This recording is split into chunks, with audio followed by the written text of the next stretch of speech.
The Lotus Sutra. Sadharma Pundarika Sutra. Translated by Burton Watson.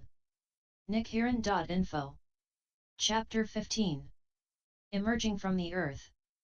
At that time the bodhisattvas and mahasattvas who had gathered from the lands of the other directions, greater in number than sands of 8 Ganges, stood up in the midst of the great assembly, pressed their palms together, bowed in obeisance and said to the Buddha, "World-honored one, if you will permit us in the age after the Buddha has entered extinction to diligently and earnestly protect, read, recite, copy and offer alms to this sutra in the Saha world, we will preach it widely throughout this land." At that time the Buddha said to the bodhisattvas and mahasattvas, "Leave off, good men. There is no need for you to protect this sutra." Why? Because in this Saha world of mine there are bodhisattvas and mahasattvas who are as numerous as the sands of 60,000 Ganges. And each of these bodhisattvas has a retinue equal to the sands of 60,000 Ganges. After I have entered extinction these persons will be able to protect, read, recite, and widely preach this sutra. When the Buddha spoke these words, the earth of the 1,000,000,000-fold countries of the Saha world all trembled and split open, and out of it emerged at the same instant immeasurable thousands, 10,000s, millions of bodhisattvas and mahasattvas. The bodies of these bodhisattvas were all golden in hue, with the 32 features and an immeasurable brightness. Previously they all had been dwelling in the world of empty space beneath the Saha world. But when these bodhisattvas heard the voice of the Shakyamuni Buddha speaking, they came up from below. Each one of these bodhisattvas was the leader of his own great assembly, and each brought with him a retinue equal in number to the sands of 60,000 Ganges. To say nothing of those who brought retinues equal to the sands of 50,000, 40,000, 30,000, 20,000, or 10,000 Ganges. Or a retinue equal to as little as the sands of 1 Ganges, half a Ganges, 1/4 of a Ganges, or as little as 1 part in 1,000, 10,000, a million Nahudas of Ganges. Or those whose retinue was only 1,000 10,000 million Nahudas. Or only 1,000,000 10,000. Or only 1,000 10,000, 100 10,000, or just 10,000. Or only 1,000, 100, or 10. Or who brought with them only 5, 4, 3, 2, or 1 disciple. Or those who came alone, preferring to carry out solitary practices. Such were they, then, immeasurable, boundless, beyond anything that can be known through calculation, simile, or parable. After these bodhisattvas that emerged from the earth, they each one proceeded to the wonderful tower of 7 treasures suspended in the sky where many treasures thus come one and Shakyamuni Buddha were. On reaching it, they turned to the 2 world-honored ones, bowed their heads and made obeisance at their feet. They also all performed obeisance to the Buddhas seated on lion thrones underneath the jeweled trees. Then they circled around to the right 3 times, pressed their palms together in a gesture of respect, utilizing the bodhisattva's various methods of praising to deliver praises, and then took up a position to one side, gazing up in joy at the 2 world-honored ones. While these bodhisattvas and mahasattvas who had emerged from the earth were employing the bodhisattva's various methods of praising to praise the Buddhas, an interval of 50 small kalpas passed by. At that time Shakyamuni Buddha sat silent, and the 4 kinds of believers likewise all remained silent for 50 small kalpas, but because of the supernatural powers of the Buddha, it was made to seem to the members of the great assembly like only half a day. At that time the 4 kinds of believers, also because of the supernatural powers of the Buddha, saw these bodhisattvas filling the sky over immeasurable hundreds, thousands, 10,000s, and millions of lands. Among these bodhisattvas were 4 leaders. The first was called superior practices, the second was called boundless practices, the third was called pure practices, and the fourth was called firmly established practices. These 4 bodhisattvas were the foremost leaders and guiding teachers among all the group. In the presence of the great assembly, each one of these pressed his palms together, gazed at Shakyamuni Buddha and inquired, "World-honored one, are your illnesses few, are your worries few, are your practices proceeding comfortably?" Do those whom you propose to save readily receive instruction? Does the effort not cause the world-honored one to become weary and spent? At that time the four great bodhisattvas spoke in verse form saying, is the world-honored one comfortable? With few illnesses, few worries? In teaching and converting living beings. Can you do so without fatigue and weariness? And do living beings receive instruction readily or not? Does it not cause the world-honored one to become weary and spent? At that time in the midst of the great assembly of bodhisattvas the world-honored one spoke these words, just so, good men. The thus come one is well and happy, with few ills and few worries. The living beings are readily converted and saved and I am not weary and spent. Why? Because for age after age in the past the living beings have constantly received my instruction. And also they have offered alms and paid reverence to the Buddhas of the past and have planted various good roots. So when these living beings see me for the first time and listen to my preaching, they all immediately believe and accept it, entering into the wisdom of the thus come one, with the exception of those who earlier practiced and studied the lesser vehicle. And now I will make it possible for these persons to listen to this sutra and enter the wisdom of the Buddha. At that time the four great bodhisattvas spoke in verse form, saying, excellent, excellent. Great hero, world-honored one. The living beings are readily converted and saved. They know how to inquire about the most profound wisdom of the Buddha. And having heard, they believe and understand it. We are accordingly overjoyed. At that time the world-honored one praised the great bodhisattvas who led the group, saying, excellent, excellent, good men. You know how to rejoice in your hearts for the thus come one. At that time the bodhisattva Maitreya and the multitude of bodhisattvas equal in number to the sands of 8,000 Ganges all thought to themselves, never in the past have we seen or heard of such a great multitude of bodhisattvas and mahasattvas as these who have emerged from the earth and now stand before the world-honored one pressing their palms together, offering alms, and inquiring about the thus come one. At that time the bodhisattva and mahasattvas Maitreya, knowing the thought that was in the minds of the bodhisattvas as numerous as the sands of 8,000 Ganges, and wishing also to resolve his own doubts, pressed his palms together, turned to the Buddha and made this inquiry in verse form. Immeasurable thousands, 10,000s, millions. A great host of bodhisattvas, such as was never seen in the past. I beg the most honored of two-legged beings to explain where they have come from. What causes and conditions bring them together? Huge in body, with great transcendental powers. Unfathomable in wisdom, firm in their intent and thought, with the power of great perseverance, the kind living beings delight to see where have they come from? Each one of these bodhisattvas brings with them a retinue immeasurable in number like the sands of the Ganges. Some of these great bodhisattvas bring numbers equal to 60,000 Ganges sands. And this great multitude, with a single mind seek the Buddha way.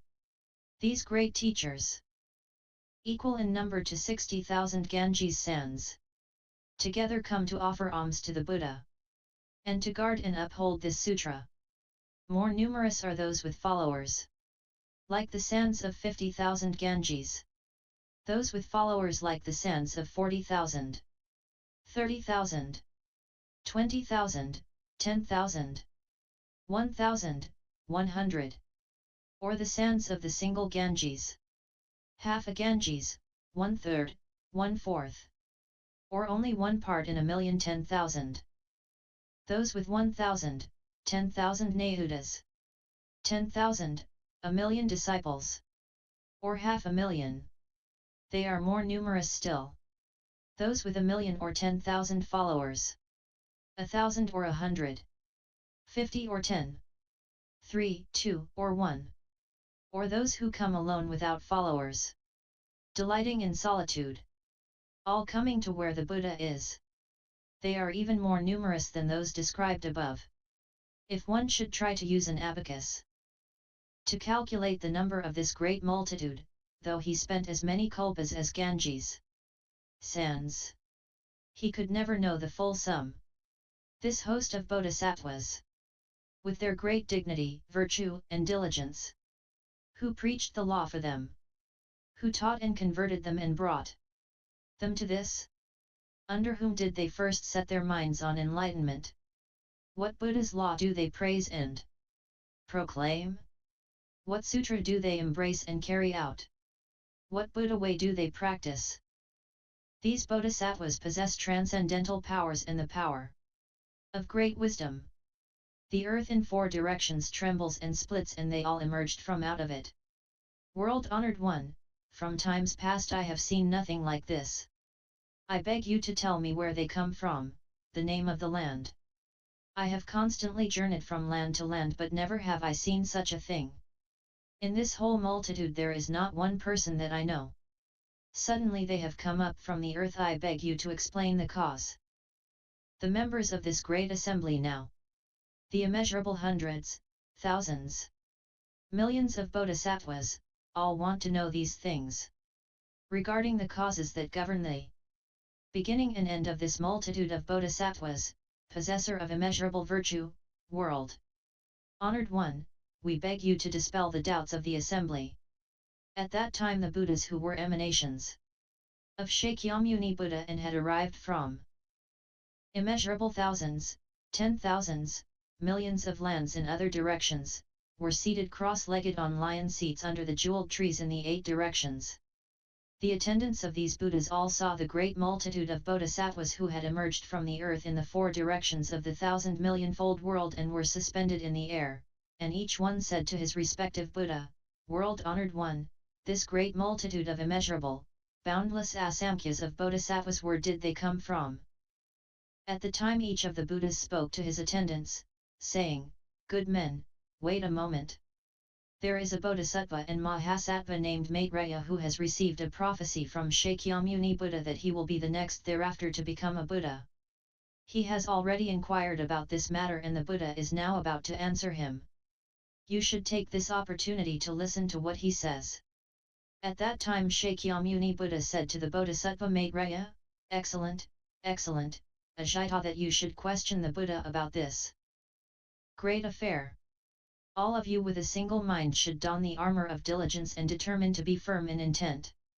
The thus come one wishes now to summon forth and declare the wisdom of the Buddhas, the freely exercised transcendental power of the Buddhas, the power of the Buddhas that has the lion's ferocity, the fierce and greatly forceful power of the Buddhas.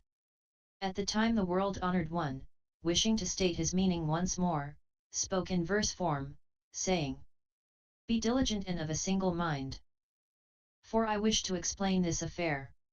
Have no doubts or regrets. The Buddha wisdom is hard to fathom. Now you must put forth the power of faith, abiding in patience in goodness. A law which in the past was never heard. You will now be able to hear. Now I will bring you ease and consolation. Do not harbor doubts or fears. The Buddha has nothing but truthful words. His wisdom cannot be measured. This foremost law that he has gained is very profound, incapable of analysis. He will now expound it. You must listen with a single mind.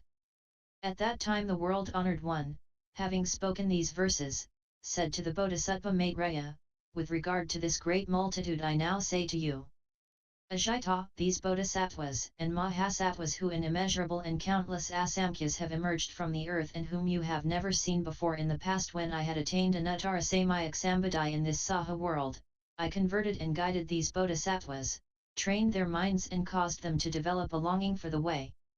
These bodhisattvas all have been dwelling in the world of empty space underneath the Saha world. They read, recite, understand the various scriptures, ponder them, make distinctions and keep them correctly in mind. Ajita, these good men take no delight in being in the assembly and indulging in much talk. Their delight is constantly to be in a quiet place, exerting themselves diligently and never resting. Nor do they linger among human or heavenly beings, but constantly delight in profound wisdom, being free from all hindrances.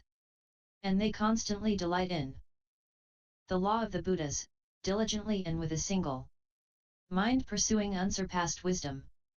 At that time the world-honored one, wishing to state his meaning once more, spoke in verse form, saying, Ajita, you should understand this. These great bodhisattvas, for countless kalpas, have practiced the Buddha wisdom. All have been converted by me. I caused them to set their minds on the great way. These are my sons. They dwell in this world, constantly carrying out Buddha practices, preferring a quiet place, rejecting the fret and confusion of the great assembly, taking no delight in much talk. In this manner these sons study and practice my way and law, and in order that day and night with constant diligence they may seek the Buddha way, in this Saha world they dwell in the empty space in its lower part, firm in the power of will and concentration, with constant diligence seeking wisdom. They expound various wonderful doctrines, and their minds are without fear. When I was in the city of Gaya, seated beneath the Bodhi tree, I attained the highest, the correct enlightenment and turned the wheel of the unsurpassed law. Therefore I taught and converted them, caused them for the first time to set their minds on the way. Now all of them dwell in the stage of no regression, and all in time will be able to become Buddhas.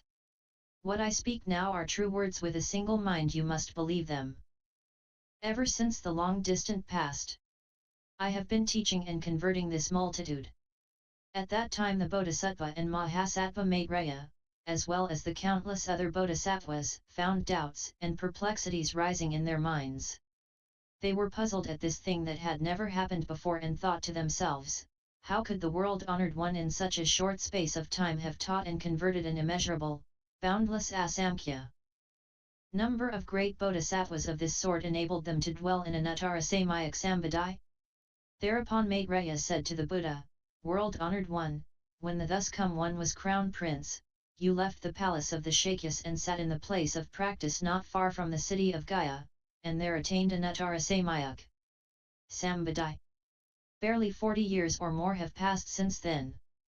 World-honored one, how in that short time could you have accomplished so much work as a Buddha? Was it through the authoritative powers of the Buddha, or through the blessings of the Buddha, that you were able to teach and convert such an immeasurable number of great bodhisattvas and enable them to achieve anuttara-samyak-sambodhi? World-honored one, a multitude of great bodhisattvas such as this a person might spend 1,000, 10,000, 1,000,000 kalpas counting them and never be able to reach the end or discover the limit. Since the far distant past, in the dwelling place of immeasurable, boundless numbers of Buddhas, they must have planted good roots, carried out the bodhisattva way, and engaged constantly in Brahma practices. World-honored one, it is hard for the world to believe such thing. Suppose, for example, that a young man of 25, with ruddy complexion and hair still black, should point to someone who was 100 years old and say, "This is my son," or that the 100-year-old man should point to the youth and say, "This is my father who sired and raised me." This would be hard to believe, and so too is what the Buddha says. It has in fact not been long since you attained the way. But this great multitude of bodhisattvas have already for immeasurable thousands, 10,000s, millions of kalpas applied themselves diligently and earnestly for the sake of the Buddha way. They have learned to enter into, emerge from, and dwell in immeasurable hundreds, thousands, 10,000s, millions of samadhis, have acquired great transcendental powers, have over a long period carried out Brahma practices, and have been able step by step to practice various good doctrines, becoming skilled in questions and answers, a treasure among persons, something seldom known in all the worlds. And today, world honored one, you tell us that, in the time since you attained the Buddha way, you have caused these persons for the first time to aspire to enlightenment, have taught, converted and led them, and directed them toward anuttara-samyak-sambodhi. World-honored one, it is not long since you attained Buddhahood, and yet you have been able to carry out this great meritorious undertaking.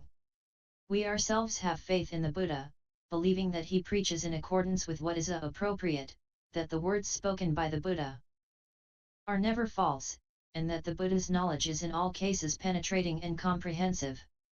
Nevertheless, in the period after the Buddha has entered extinction, if bodhisattvas who have just begun to aspire to enlightenment should hear these words, they will perhaps not believe or accept them but will be led to commit the crime of rejecting the law.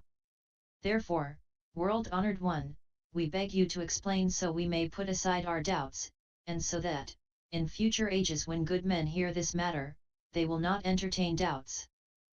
At that time the Bodhisattva Maitreya, wishing to state his meaning once more, spoke in verse form, saying, in the past the Buddha departed from the Shakya clan, left his household, and near Gaya, set under the Bodhi tree. Little time has passed since then. Yet these sons of the Buddha are immeasurable in number. Already for a long time they have practiced the Buddha way, dwelling in transcendental powers and the power of wisdom, skillfully learning the bodhisattva way, unsoiled by worldly things, like the lotus flower in the water, emerging from the earth. All display a reverent and respectful mind, standing in the presence of the world-honored one. This is difficult to fathom. How can one believe it?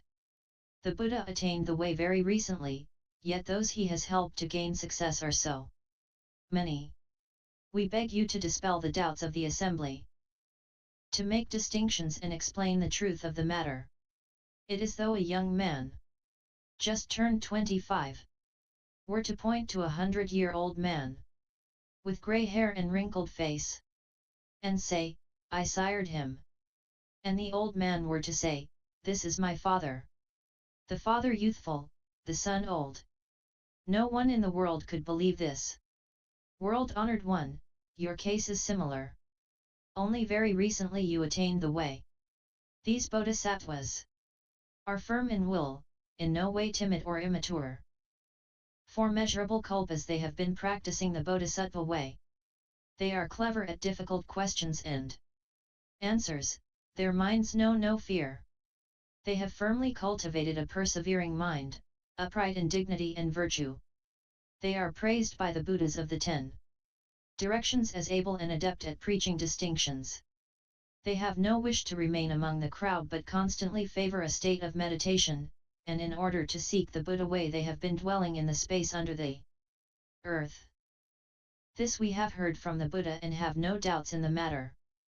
But for the sake of future ages we beg the Buddha to explain and bring about understanding. If with regard to this sutra one should harbor doubt and fail to believe, he will fall at once into the evil paths. So we beg you now to explain these immeasurable bodhisattvas. How in such a short time did you teach them, cause them to have aspiring minds, and to dwell in the stage of no regression? End LS 15.